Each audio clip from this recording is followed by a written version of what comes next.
नमस्कार दोस्तों। तो मैं आज आपके सामने लेके आया हूं एक महत्वपूर्ण अध्याय जिससे परीक्षा सबसे ज्यादा सवाल पूछे जाते हैं। नेशनल पार्क, वन्य जीव अभ्यारण्य, वन्य जीव से संबंधित कितने सवाल हमारे पिछली बारों की परीक्षा में आए थे। मैं आपको बता दे रहा हूं, ये आप अगर पूरा वीडियो देखते हैं तो पिछले वर्षों में जितने भी सवाल उत्तराखंड के नेशनल पार्क और वन्य जीव अभ्यारण्यों से संबंधित आए हैं, आप खुद पेपर देखेंगे, आप कभी गलत नहीं करेंगे।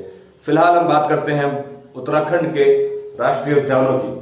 उत्तराखंड में कुल 6 राष्ट्रीय उद्यान है। आप अपनी जानकारी के लिए रख लीजिए। जो सवाल सबसे ज्यादा पूछा जाता है वो ये है कि उत्तराखंड, यानी कि जो उत्तराखंड में है वो भारत का सबसे पहला पार्क है, कॉर्बेट नेशनल पार्क, जो 1936 में बना था। ये सबसे ज्यादा पूछा गया सवाल है उत्तराखंड के परीक्षाओं में। और साथ ही साथ ये भी पूछा गया है उत्तराखंड का सबसे बड़ा राष्ट्रीय उद्यान कौन सा है। और अब हम बात करेंगे उसके बाद कि यूनेस्को ने किन किन को अपनी राष्ट्रीय धरोहरों में शामिल किया है। तो सबसे पहले हम बात करते हैं राष्ट्रीय उद्यानों की। देखिए, जो लाल रंग से अंडर कर रखा है, लाल रंग के अंदर जिनको मैंने घास कट करके दिखा रखा है, 1 2 3 4 5 6, तो ये वो 6 राष्ट्रीय उद्यान है जो उत्तराखंड की सीमा के अंदर है।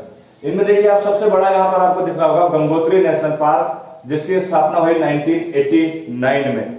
1989 में गंगोत्री, इसका एरिया है 2390। चलिए हम आराम से बात करते हैं। पहले बात करते हैं सबसे पुराने नेशनल पार्क की, जिसका नाम है कॉर्बेट नेशनल पार्क। देखिए आप ध्यान से, ये नैनीताल, अल्मोड़ा और पौड़ी गढ़वाल 3 जिलों की सीमाओं में स्थित है। देखिए ध्यान से एक बार फिर, कॉर्बेट नेशनल पार्क भारत का सबसे पुराना नेशनल पार्क। ध्यान से सुनिए, कॉर्बेट नेशनल पार्क भारत का सबसे पुराना नेशनल पार्क। मैं इसके बारे में आपको बता दूं कि 1936 में इसकी स्थापना हुई। 1952 में इसका नाम रखा गया था रामगंगा नेशनल पार्क। 1952 में रामगंगा नेशनल पार्क इसका नाम रखा गया था। उसके बाद 1957 में जिम कॉर्बेट के नाम पर इसका नाम फिर से कॉर्बेट नेशनल पार्क रखा गया। जिम कॉर्बेट के नाम पर फिर से रखा गया। मैं दूसरी जानकारी और दो इस नेशनल पार्क के बारे में, कॉर्बेट नेशनल पार्क के बारे में। 1 नवंबर 1973 को जब भारत में टाइगर रिजर्व प्रोजेक्ट बनाया गया था, तो उस समय पर बाघ संरक्षण जो हम अधिनियम पारित कर रहे थे 1973 में, उस समय पर इसको सेंटर बनाया गया था टाइगर रिजर्व के रूप में। 1 नवंबर 1973 को Corbett national park tiger reserve के रूप में यहाँ पर रखा गया था। ध्यान से आप सुनते जाइएगा। कॉर्बेट नेशनल पार्क को भारत का सबसे पुराना पार्क है। 3 जिलों में स्थित है उत्तराखंड के, अल्मोड़ा और ये नैनीताल और पौड़ी। ढिकाला रेंज नैनीताल में है, रामनगर के ऊपर, रामनगर यहाँ पर है। ऊपर ढिकाला रेंज है जहां से इसका एंट्री या प्रवेश द्वार माना जाता है।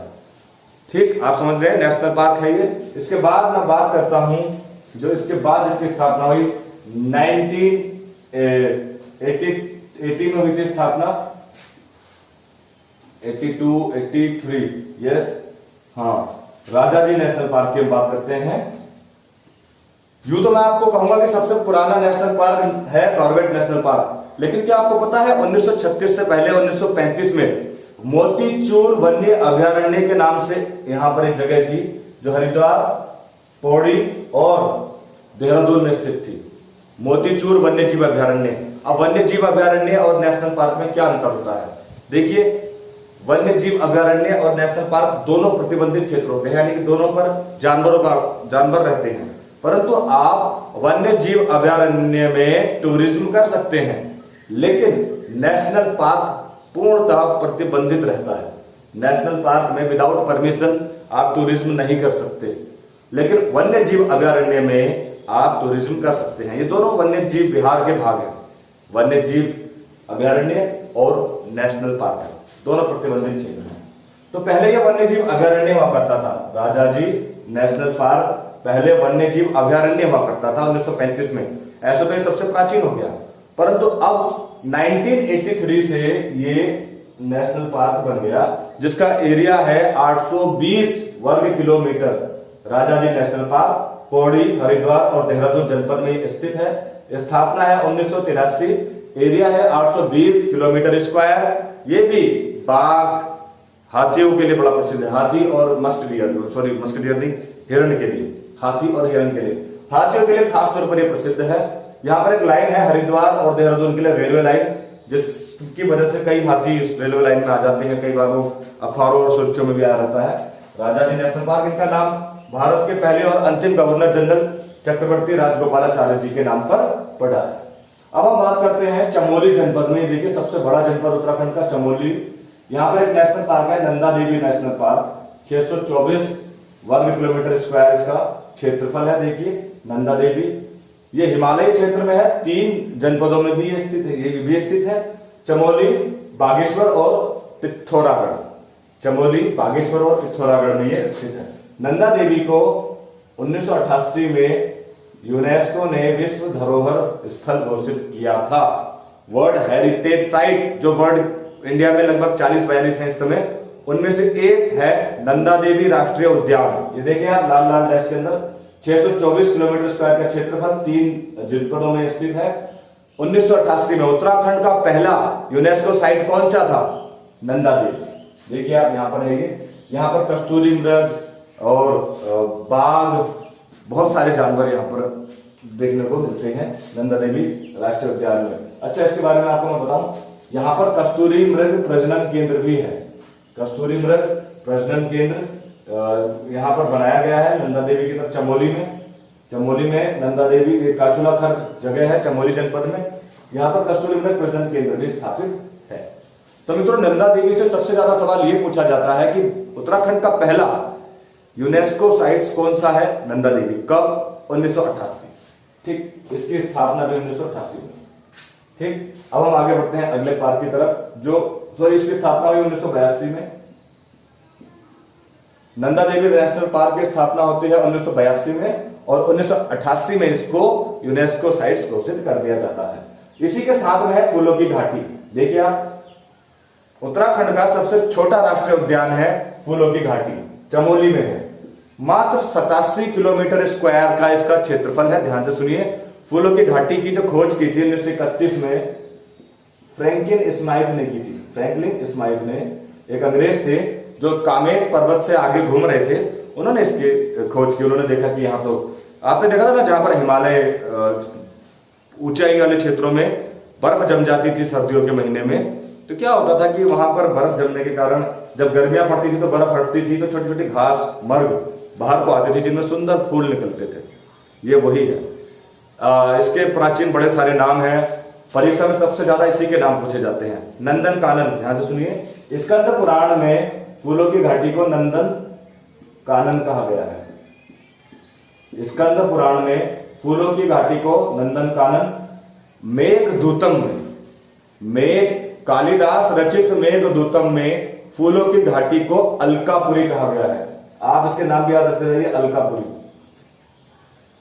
ध्यान से सुन रहे हैं, स्कंद पुराण में नंदन कानन के नाम से, नंदन वन के नाम से यह प्रसिद्ध है। अलकापुरी के नाम से मेघदूतम में हमारे महाकवि कालिदास ने इसका वर्णन किया है। फूलों की घाटी उत्तराखंड का सबसे छोटा नेशनल पार्क, फूलों के लिए प्रसिद्ध है, विभिन्न प्रकार की वैरायटीज के लिए प्रसिद्ध है फूलों की घाटी। तो ये आपने देख लिया फूलों की घाटी के बारे में, सबसे संबंधित क्या क्या सवाल पूछे जाते हैं। अब हम चलते हैं नेशनल पार्क की तरफ। गोविंद नेशनल पार्क उत्तरकाशी में है। उत्तरकाशी में 2 हैं जो गा से शुरू होते हैं, गोविंद नेशनल पार्क और गंगोत्री। गोविंद नेशनल पार्क देखिए आप पूर्णतः उत्तरकाशी में है। 1990 में इसकी स्थापना हुई। यह महत्वपूर्ण इसलिए है क्योंकि ये दुर्लभ प्रजाति हिम तेंदुए के लिए प्रसिद्ध है। हिम तेंदुए के लिए गोविंद नेशनल पार्क में संरक्षण अधिनियम लगाया गया है। 1990-92 में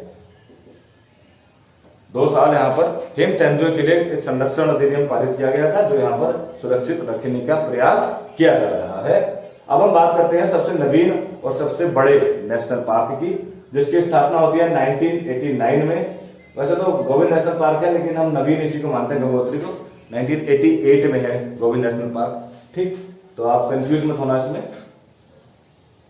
ठीक, चलिए अब हम देखते हैं गंगोत्री नेशनल पार्क को। गंगोत्री नेशनल पार्क उत्तराखंड का सबसे बड़ा पार्क है। ध्यान से सुनिए आप, सबसे बड़ा पार्क है गंगोत्री नेशनल पार्क। स्थापना है 1989। ये उत्तरकाशी जनपद में स्थित है, जो हिम तेंदुआ के लिए खास तौर पर प्रसिद्ध है। तो मित्रों, ये तो थे प्रमुख 6 नेशनल पार्क जिनकी हमने बात की, जो आपके सामने देख रहे हैं। ये 6 नेशनल पार्क थे। अब मित्रों हम बात करेंगे 7 वन्य जीव अभ्यारण्यों की। वन्य जीव अभ्यारण्य में आप टूरिज्म कर सकते हैं, बायोस्फीयर रिजर्व, मैं इसके बारे में एक अलग से वीडियो बनाऊंगा। खासतौर पर जब मैं भारत के बारे में पढ़ाऊंगा तो भारत के नेशनल पार्क भी आपको पढ़ाने इंपॉर्टेंट है। आकस्मिक मेरा वीडियोज आप भारत का कम देख रहे थे, जिस कारण उसको थोड़ी सी लगाम कसी है, खत्म नहीं किया है, लेकिन जब उनके पेपर होंगे आप उनको दोबारा देखेंगे, मुझे पता है। परंतु फिलहाल उत्तराखंड के हम वीडियोस बना रहे हैं तो उत्तराखंड पर हमारा पूरा फोकस है। अब हम बात करते हैं, ये जो काले काले अंडरलाइन आपको दिख रहे हैं ना, ये क्षेत्र, ये है उत्तराखंड के 7 वन्य जीव अभ्यारण्य। वन्य जीव अभ्यारण्यों में आपको दिख रहा होगा सबसे बड़ा है केदारनाथ। केदारनाथ जो 1972 में बना है, ये टिहरी, रुद्रप्रयाग और चमोली 3 जनपद में है केदारनाथ वन्य जीव अभ्यारण्य।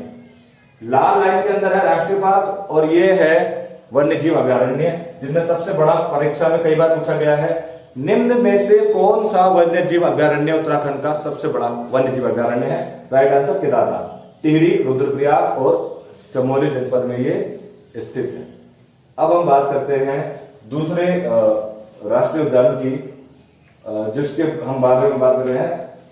टिहरी वाले की जो केदारनाथ की स्थापना 1972 में हुई, इसका क्षेत्रफल है 957.5 किलोमीटर स्क्वायर केदारनाथ का। उसके बाद देखिए पिथौरागढ़ में है अस्कोट वन्य जीव अभ्यारण्य, जिसकी स्थापना 1986 में हुई। अस्कोट वन्य जीव अभ्यारण्य स्थापना है 1986 और इसका एरिया है लगभग 600 किलोमीटर स्क्वायर। देखिए 600 किलोमीटर स्क्वायर अस्कोट। उत्तराखंड में सबसे ज्यादा संख्या कस्तूरी मृग की है तो वो अस्कोट में है। ये वन्य जीव अभ्यारण्य कस्तूरी मृग के लिए प्रसिद्ध है, लिखा भी होगा सर्वाधिक कस्तूरी मृग अस्कोट वन्य जीव अभ्यारण्य। स्थिति है पिथौरागढ़, एरिया है 600 किलोमीटर स्क्वायर। ध्यान से देखिए, स्थापना है 1986 में। पौड़ी गढ़वाल में भी आपको एक वन्य जीव अभ्यारण्य दिख रहा होगा, जिसकी स्थापना भी लिखी है 1987। क्षेत्रफल है 301 किलोमीटर स्क्वायर। नाम है सोना नदी वन्य जीव अभ्यारण्य। काली कैलेंडर लाइन के अंदर आपको दिख रहा होगा, ये पौड़ी जनपद है। सोना नदी वन्य जीव अभ्यारण्य कहाँ स्थित है? पौड़ी में, 301 किलोमीटर स्क्वायर। उत्तराखंड में कुल 7 वन्य जीव अभ्यारण्य है, आप ध्यान से सुनते जाइए। उत्तराखंड का सबसे छोटा वन्य जीव अभ्यारण्य है मसूरी में, मसूरी वन्य जीव अभ्यारण्य, जिसकी स्थापना हुई थी 1993 में। देख रहे हैं आप देहरादून जनपद के अंदर। यह है उत्तराखंड का सबसे छोटा वन्य जीव अभ्यारण्य, लेकिन यह प्रसिद्ध है। हिमालयन बटेर, मैं आपको बता दूं, हिमालयन बटेर जो पहाड़ी बटेर के नाम से जानी जाती है, वो अंतिम बार मसूरी वन्य जीव अभ्यारण्य में ही देखी गई थी। विलुप्त हो चुकी है, दुर्लभ हो चुकी है। जो पहाड़ी बटेर या हिमालय बटेर है, वो आखिरी बार मसूरी वन्य जीव अभ्यारण्य में देखी गई थी। मात्र 10 किलोमीटर स्क्वायर का ये क्षेत्रफल है, बहुत ही छोटा ये वन्य जीव अभ्यारण्य है। उत्तराखंड का सबसे छोटा वन्य जीव अभ्यारण्य है और उसी में ये रिकॉर्ड बना है। ये भी अजीब बात है, इत्तेफाकी कहेंगे। अच्छा, गोविंद नेशनल पार्क के बारे में तो आपने पढ़ा था, लेकिन उससे भी प्राचीन गोविंद वन्य जीव अभ्यारण्य 1955 से वहां पर स्थापित है। यानी कि वो नेशनल पार्क से पहले वहां पर वन्य जीव अभ्यारण्य हुआ करता था 1955 में। देखिए ध्यान से, और अगर मैं आपको सही बात बताऊं तो यही है, यहां से देखिए, यही है उत्तराखंड का सबसे पुराना वन्य जीव अभ्यारण्य, गोविंद वन्य जीव अभ्यारण्य। इसका क्षेत्रफल है 485 किलोमीटर स्क्वायर। कितना क्षेत्रफल है इसका? 485 किलोमीटर स्क्वायर। वन्य जीव अभ्यारण्य में सबसे बड़ा वन्य जीव अभ्यारण्य है केदारनाथ, सबसे छोटा है मसूरी, सबसे पुराना है गोविंद और सबसे नया है, देखिए ध्यान से, नंदोर वन्य जीव अभ्यारण्य। नंदोर वन्य जीव अभ्यारण्य, नंदोर वन्य जीव अभ्यारण्य चंपावत और नैनीताल जनपद के अंतर्गत आता है। देखिए इसका क्षेत्रफल है 270 किलोमीटर स्क्वायर। इसकी स्थापना 2012 में हुई। 2012 से तात्पर्य सीधे हो गया कि ये वन्य जीव अभ्यारण्य सबसे नया है। नंदोर परीक्षा में सबसे ज्यादा पूछा भी जाता है। इसकी स्थापना अभी हुई है 2012 में। किन 2 जनपदों में है? नैनीताल और चंपावत में है नंदोर वन्य जीव अभ्यारण्य। अच्छा, इन 7 वन्य जीव अभ्यारण्यों में एक बचा है, जो है विंसर वन्य जीव अभ्यारण्य, जिसकी स्थापना होती है 1988 में। इसका क्षेत्रफल है 477 kilometre square, sorry 47.7 kilometre square Windsor, और ये है अल्मोड़ा जनपद में। विंसर वन्य जीव अभ्यारण्य किस जनपद में है? अल्मोड़ा में। क्षेत्रफल है 47 किलोमीटर स्क्वायर। इसकी स्थापना हुई 1988 में। तो मित्रों, ये तो थे कुल 7 वन्य जीव अभ्यारण्य। उससे पहले थे 6 नेशनल पार्क। आपको ये वीडियो कैसा लगा हमें अवश्य बताइए, क्योंकि इसके बाद हम उत्तराखंड की और भी अधिक वीडियो बनाने वाले हैं। तो आप हमारे साथ बने रहिए, लगे रहिए, इस चैनल को ज्यादा से ज्यादा शेयर करिए, सब्सक्राइब करिए। धन्यवाद।